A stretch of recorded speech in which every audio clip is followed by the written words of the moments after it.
جب لاکو خان بغداد میں داخل ہوا فہ مستعصم باللہ قتل ہوا بھی بیٹھی ہوئی تھی۔ ایک تیر آیا اور بچی کو لگا، وہ بیچاری فوت ہو گئی۔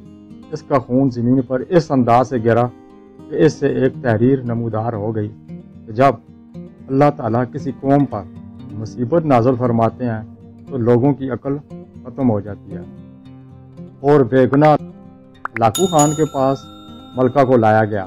ملکہ نے راستے میں فوج کی نگرانی میں لونڈی کے کان میں کوئی بات سنائی۔ ملکہ مطمئن تھی۔ جب اندر آئی تو لاکو خان سے کہا کہ سامنے خلیفہ کی تلوار ہے، اس میں ایک خصوصیت ہے کہ جب تک خلیفہ اس سے وار نہ کرے یہ کسی کو زخم نہیں پہنچا سکتی۔ اگر آپ کو یقین نہ ہو تو اس کا تجربہ بھی آپ کے سامنے کیے دیتی ہوں۔ لاکو خان تعجب کر رہا تھا اور اپنے شوق کا اظہار کیا۔ ملکہ نے اس لونڈی کو اشارہ کیا اور اس نے ایک بھرپور وار ملکہ پر کر دیا، جس سے اس مقدس خاتون کے 2 ٹکڑے ہو گئے اور اس طرح دے کر اپنی عصمت بچائی۔